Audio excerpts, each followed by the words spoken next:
대한민국 근현대사를 성경적 세계관으로 알리고 전하는 대한역사문화원의 한국 근현대사 발효하기 특강입니다. 다유를 위해 부름받은 사람 두 번째 이야기. 이번 시간에는 조선 백성을 자유케 할 인도자로 지명된 이승만을 위한 신병 훈련소이자 도서관이며 대학이 된 한성 감옥으로 안내하겠습니다. 이승만은 1899년 1월 9일 그의 나이 24이 되던 해에 고종 폐위 모의와 공화제 실시 음모 가담이라는 죄목으로 투옥되었습니다. 고종 폐위 모의라는 것은 영모에 해당하는 중죄였습니다. 이승만과 함께 투옥된 동지들은 자신들의 목숨이 경각에 달려 있다고 생각했습니다. 만민공동에도 해산된 마당에 자신들을 구명할 대책이 없다고 생각한 것입니다. 최정식과 서상대는 이승만에게 탈옥을 권유했고 주시경은 이들의 탈옥을 위해 권총까지 준비해 주었습니다. 1899년 1월 30일 이승만은 투옥된 지 21일 만에 서상대, 최정식과 함께 탈옥을 감행합니다. 그러나 곧바로 병사에게 잡혀 이승만의 탈옥은 실패로 막을 내렸습니다. 서상대만 무사히 탈옥에 성공했고 최정식은 중국으로 도망치려다가 체포되어 교수형에 처해졌습니다. 탈옥도 중죄인데 간수에게 총을 쏴 상해를 입혔기 때문입니다. 이승만은 총을 소지하기는 했지만 총을 쏘지 않은 덕분에 태 100대를 받고 종신형을 선고받았습니다. 사람의 생각으로는 참 운도 없다라고 생각할 수 있지만 이승만의 투옥과 탈옥 실패는 이승만의 인생의 새로운 출발점이 되었습니다. 이승만이 종신형을 선고받은 후 서울에는 이승만이 곧 사형당할 것이라는 소문이 파다했습니다.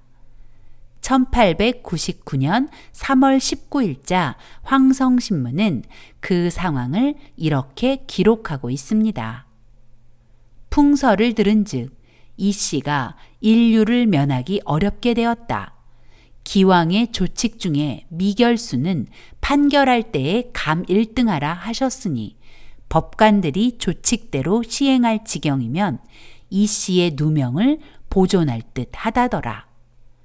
이승만이 사형을 당할 것 같은데 판결이 나지 않은 죄수에게는 조금이라도 감형받을 수 있는 기회가 있다는 조항이 있으니 판결하는 사람들이 너그럽게 봐준다면 사형을 면할 가능성이 조금은 있다는 것입니다. 이승만의 아버지는 아들의 사형 소문이 들릴 때마다 아들의 시신을 수습하려 한성 감옥에 왔고 마음을 쓸어내리며 돌아가곤 했습니다. 한성 감옥은 너무나 끔찍한 곳이었습니다. 한마디로 생지옥이었죠. 위생 상태는 엉망이어서 더럽고 악취가 풍겼습니다. 감방은 너무 좁아서 편히 눕는 것은 고사하고 다리를 펴는 것도 힘들 지경이었습니다. 한 사람에 허용되는 공간은 고작 가로, 세로 70cm 정도밖에 안 되었으니까요. 1902년 6월 한성 감옥에 수감되어 약 2년 동안 이승만과 함께 수감 생활을 한 김형섭에 의하면 한성 감옥이 얼마나 비위생적이고 비좁았는지 알 수 있습니다.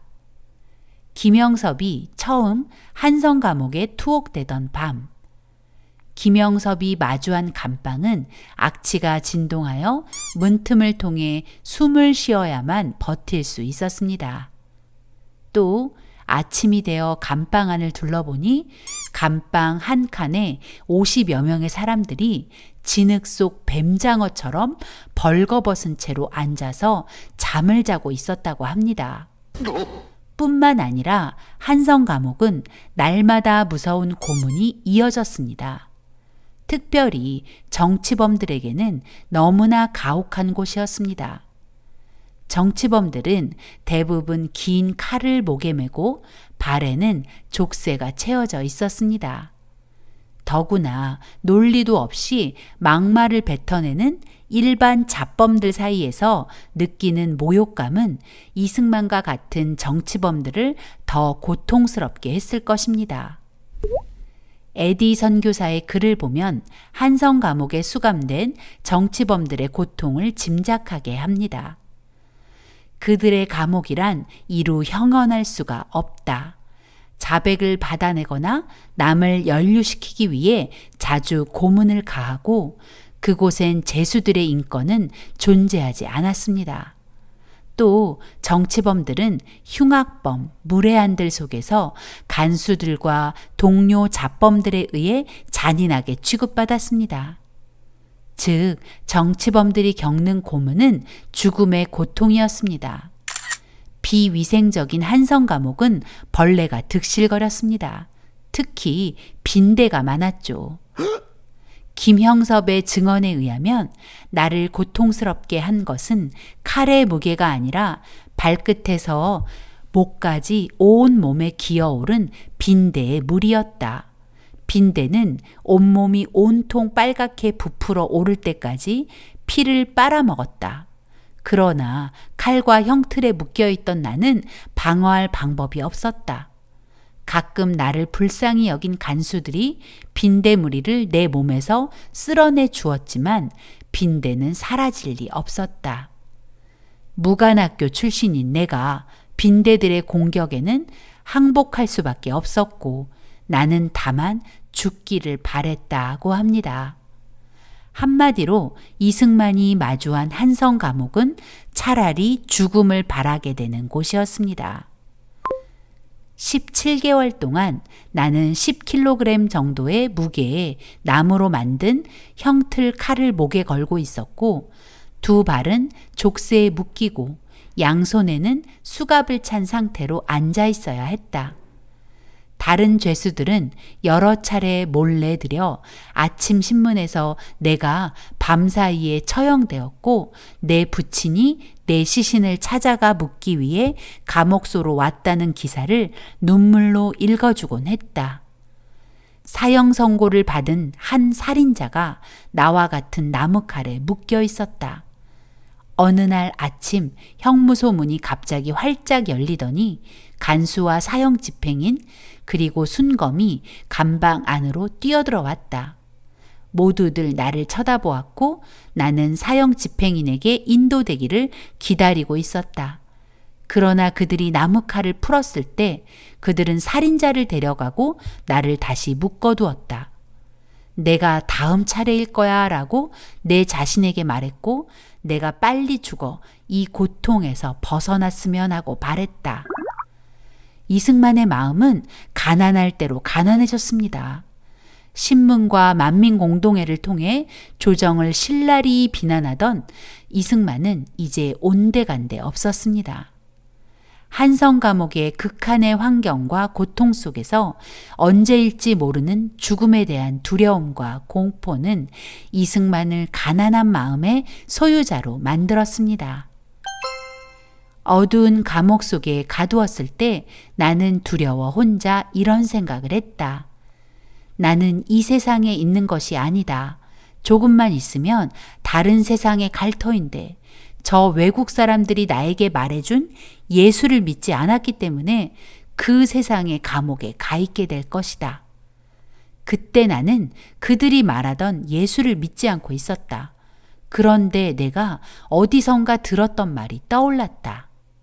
내가 너의 죄를 회개하면 하나님께서는 지금이라도 용서하실 것이다 라는 말인데 그 말이 나의 마음에 떠오르자마자 나는 나의 목에 걸려있던 나무칼에 머리를 숙이고 오 하나님 나의 나라와 나의 영혼을 구하여 주시옵소서 하며 기도했다.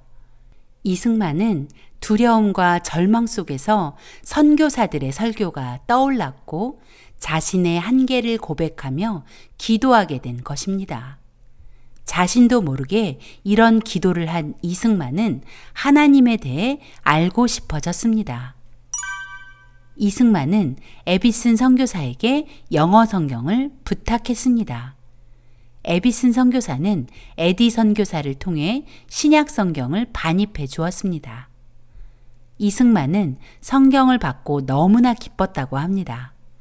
하지만 한성 감옥에서는 어떤 종교 서적이나 신문조차도 허용되지 않았고, 더구나 형틀에 묶인 상태에서 성경을 읽는다는 것은 불가능한 일이었습니다. 그런데 죄수 중 하나가 간수가 오는지 망을 봐주고 한 사람은 책장을 넘겨주어 성경을 읽을 수 있었다고 합니다. 성경은 이승만을 완전히 다른 사람으로 바꿔버렸습니다. 여전히 그는 좁고 더럽고 벌레가 득실거리는 한성 감옥에 있었지만 이제 그의 마음은 더 이상 갇힌 자가 아닌 자유인이었습니다. 아, 예수님이 진짜 나의 구원자시구나. 내가 오늘 죽는다 해도 구원받을 수 있구나 라는 확신과 함께 감옥 안으로 빛이 가득해지는 은혜를 체험하게 되었습니다. 또한 성령 세례를 통해 이승만은 이 나라의 구원자는 자신이 아니라 하나님이시라는 것을 깨닫게 되었습니다. 그리고 그의 첫 기도가 자신의 의지로 한 기도가 아니라 성령의 인도하심이었다는 것을 알게 되었죠. 오 하나님, 나의 영혼을 구원하여 주옵소서. 그리고 나의 나라를 구원하여 주옵소서. 이 기도는 개인의 구원에서 끝나지 않고 구원의 목적이 있다는 고백입니다. 즉, 자신의 구원은 조선을 구원하기 위한 하나님의 계획이라는 것. 그리고 그 일은 자신의 의지와 방법으로 되는 것이 아니라 전적으로 하나님의 인도하심을 따라 이루어진다는 것을 고백한 기도였던 것입니다. 이승만이 한성 감옥을 출소하고 미국에 유학 중일 때 미국 피츠버그에서 열린 선교대회에서의 연설은 그의 변화를 잘 보여줍니다. 훌륭한 부처와 공자의 지혜를 추앙하던 이승만의 입에서 조선 사람들은 변화되어야 합니다. 그러나 공자나 부처는 그것을 하지 못합니다. 조선의 참다운 구원은 오직 이 세상의 구세주이신 예수님만이 하실 수 있습니다. 는 고백이 나오다니 정말 놀라운 변화죠. 이런 것을 세계관의 변화라고 합니다. 바로 기독교 세계관의 사람이 된 것이죠. 한성 감옥은 분명 비참한 곳이었지만 하나님께서 한성 감옥을 대한민국 건국의 인도자로 이승만을 훈련하기 위한 신병 훈련소로 사용하셨던 것입니다. 이승만이 한성 감옥에 있는 동안 많은 선교사가 이승만의 추록을 위해 노력하며 이승만을 보살펴 주었고, 이승만은 선교사들을 통해 하나님의 크고 놀라운 사랑과 위로를 공급받았습니다. 또 선교사들이 전해주는 책들과 정보들을 통해 차근차근 지도자 양성 과정에 매진하고 있었습니다. 이승만은 한성 감옥에 투옥된 상황에서도 부지런히 책을 읽고 글을 썼습니다. 아마도 1899년 7월부터 본격적으로 책을 읽기 시작한 것 같습니다. 비록 투옥된 상태이지만 시간을 낭비하지 않으려는 학자의 마음으로 책을 읽었고, 또 아직 기독교로 회심하기 전에는 고통과 두려움을 덜어보려고 책에 집중했던 것 같습니다. 그리고 기독교로 회심한 후 기독교 신앙서적, 역사, 법률, 외교, 시사 관련 신문과 잡지, 문학 등의 순으로 비중을 두고 책을 읽어 나갔습니다. 선교사들이 넣어준 기독교 교리 서책들은 물론 중국에서 한문으로 번역된 종교 서적들도 읽었다고 하네요. 역사는 물론이고 국제 정치와 외교에 관심이 깊었던 이승만은 국제법 책들까지 탐독했다고 했는데 더 아웃룩이라는 잡지는 이승만에게 당시 세계 정세와 서양의 정치, 경제, 문학을 두루 섭렵하는 통로가 되었고 이승만이 국제적 안목을 높이고 세계 정세를 파악하는 통찰력의 사람이 되는데 일조했습니다. 동시에 이승만은 중요한 책들을 번역하기 시작했는데 번역한 책들은 청일전기, 만국사략, 만국공법과 기독교 교리서, 주복문답, 감리교 역사 등입니다. 또 영문법도 번역하여 옥중학당의 교재로 사용하기도 했습니다. 물론 이 번역서들은 모두 순 한글로 번역되었죠. 이승만의 번역서에는 망국의 길로 걸어가는 조선의 개혁과 독립국가로의 성장을 바라는 간절한 마음이 녹아 있습니다. 또 직접 책을 집필하기도 했는데 한시를 지어 모아놓은 체역집, 한성 감옥 생활의 여러 일들을 기록한 감옥 잡기, 한문산수 산술, 적주 체벽, 그리고 그 유명한 독립정신이죠. 이승만은 유머가 넘치는 사람이었습니다. 그가 한성 감옥에서 지은 한시 중 하나를 소개해 볼까 합니다. 제목 빈대. 따뜻하면 기운 펴고 차면 오므려 천정으로 바닥으로 오르내리네. 하얀 벽을 돌고 돌아 아롱을 찍고 마루틈을 헐어보면 몰리어 있네. 모기와는 연이 멀어 혼인 안 되고 벼룩이나 이쯤은 겹방살일세. 내 집은 어쩌다 복 많이 받아 배가들 천손자 대를 잇느냐.